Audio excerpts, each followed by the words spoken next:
50,000 টাকা বেশি চাইছেন কেন? আপনার মালিক কি জানে প্রত্যেকটা জিনিসের দামের কথা আর কিনা? আর কিছু না, ওনার বিজনেস করা প্রফিটের জন্য, সোজা কথা। কিন্তু যাচ্ছে পার্থক্যটা এটা কি বাকি দোকানগুলো তো আপনি জানেন এরকম নাকি আপনি সবাই ইচ্ছা মতো এটা? আপনার নলেজে না থাকে তাহলে এই ব্যবসাটাকে আপনার আওতায় আপনি কন্ট্রোল করতে পারছেন না। আমার কথা হচ্ছে এটা একটা নিয়মের মধ্যে না।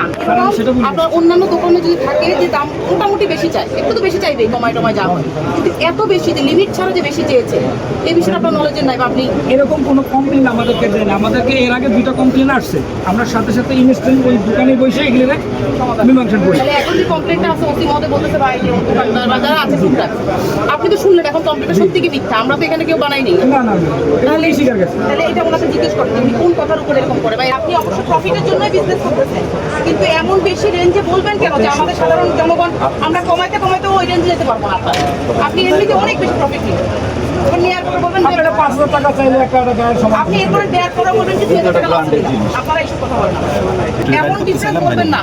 এখানে উনি একটা ওসি বলে কথা না, এখানে নড়িয়াতে আপনার অনেক টাকা পয়সা লোক আছে, অনেকে হয়তো দাম 5,000 দিয়ে নিয়ে চলে যাবে, 6,000 দিয়ে নিয়ে যাবে, তাতেও ওনার ডাবল লাভ হয়ে গেছে। কিন্তু আমরা অনেকে আছি সাধারণ মানুষজন, আমাদের পক্ষে সম্ভব না এত টাকা দিয়ে কিনা।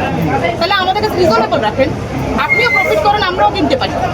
মূলত একজন কাস্টমার আমাদের এখানে অভিযোগ করেছেন যে তিনি বাচ্চার জন্য পোশাক কিনতে এসেছেন এবং এই পোশাকটির গায়ের মূল্য অর্থাৎ যেটি ক্রয় মূল্য সেটি আসলে হচ্ছে 3,500 টাকার পাশাপাশি বা 3,200 টাকা এরকম একটা বিষয়।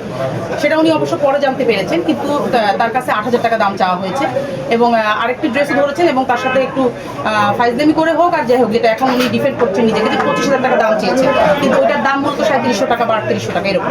তো এই অভিযোগগুলোর প্রেক্ষিতে আমরা মূলত দেখতে আসলাম, দেখে এসে দেখলাম যে উনি ওনার যে জিনিসটার দাম যত হওয়ার কথা তার থেকে ডাবলের চেয়ে অনেক বেশি, অর্থাৎ প্রায় 2.5 গুণ বা 3 গুণ বেশি দাম চেয়েছে, যেটি আসলে কোনোভাবে সমর্থনযোগ্য না। আমরা কিন্তু সাধারণ ভোক্তা হিসেবে যখন দেখবো তখন এত বেশি প্রাইস রেঞ্জে আসলে জিনিস চাইলে একজন মানুষের জন্য ভোগান্তি ছাড়া কিছু নয়।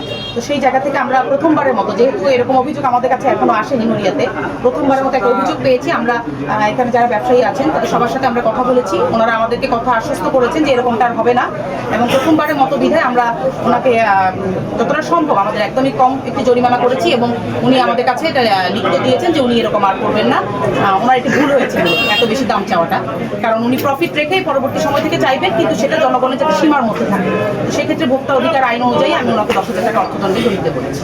প্রতিটা ব্যবসা কিন্তু আলাদা, তো তিনি কত টাকা আসলে বসাবেন ওখানে এইটার আসলে নির্দিষ্ট কোনো মানদণ্ড আমি বলতে পারবো না। এটা প্রতিটা দোকান আলাদা আলাদা সেট করে। এক একটা দোকানে দেখবেন একই জিনিস হয়তো 500-1,000 টাকা ডিফারেন্সে বিক্রি করে, কিন্তু আপনি অনেক সময় 500 বা 1,000 টাকার বেশি দোকানে হয়তো যেতে কমফোর্ট ফিল করেন, কারণ দোকানের সারাউন্ডিং অনেক বিষয়ের জন্য।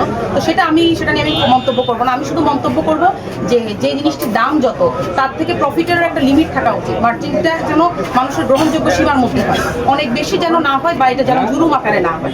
সেই বিষয়টা নিয়ে আপনারা যদি কোনো তথ্য পান জানালে আমরা অবশ্যই চেষ্টা করব সঙ্গে সঙ্গে বিষয়টি দেখা।